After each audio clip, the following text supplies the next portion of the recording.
More homeowners are listing their properties as mortgage rates fall. According to data from Realtor.com, the number of active listings increased 4.9% in the month of December. But for sale inventory, that still remains below pre-pandemic levels. So joining us now here in Studio 57 is James Rodriguez. James is a senior real estate reporter at Business Insider, so the person to speak to about this.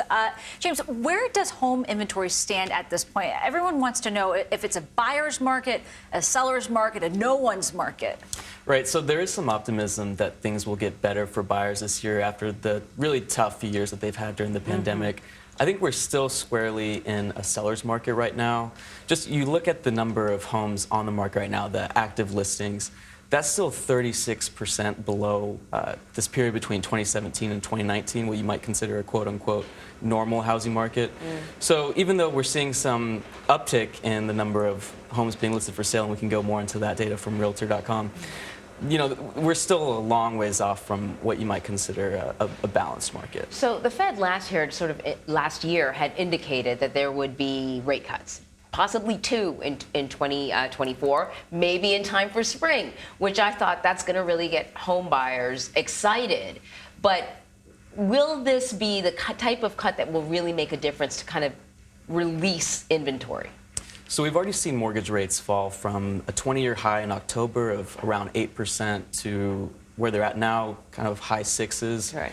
And so there is kind of some optimism for buyers that mortgage rates will continue to fall, and that, you know, especially with these rate cuts, which the Fed has signaled are likely this year. Yeah. Again, we don't know the timing of that or how many rate cuts there'll be, how large they'll be, but there's, you know, signs that, you know, those rate cuts will continue to put downward pressure on mortgage rates. Right. Now, the catch there is you still have so many people out there who own their homes with mortgage rates that are still way below where they're at right now. Right. 2/3 of outstanding mortgages below 4%. So they don't want to sell. exactly, Right. exactly.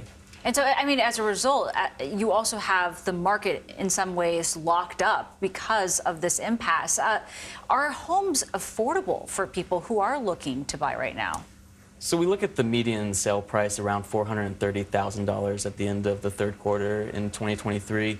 That's up 30% from the beginning of the pandemic. And so even though we're seeing kind of home sale prices moderating or even falling year over year in some cities, affordability is still one of the key issues. And you combine that with the issue of so many sellers who are locked in, as you said. I've written about this and called it the housing ice age, because you have sellers who don't want to sell, and then, you know, if you do have mortgage rates end up falling, that brings all these buyers back into the market. So you have competition increasing, and then you have, you know, pressure on prices to continue rising again. So it's a really tough catch-22 right now. The pandemic just threw everything out of whack, because usually what happens when interest rates go up is the prices of homes go down. But because the inventory's been locked up, the prices of homes, as you pointed out, has not been dropping in a lot of areas. But there must be some areas of the country where you can maybe get a deal. Well, we are seeing prices fall in areas that got really overheated during the pandemic. You think of places like Austin, Texas, where you are seeing year-over-year decreases in prices, and in the West as well, San Francisco, San Jose. So, you know, there are pockets of affordability, and we're also seeing inventory rising most sharply in the Southwest, you know, the Sun Belt region, kind of the lower half of the U.S., and that's where builders are concentrating a lot of their activity as well.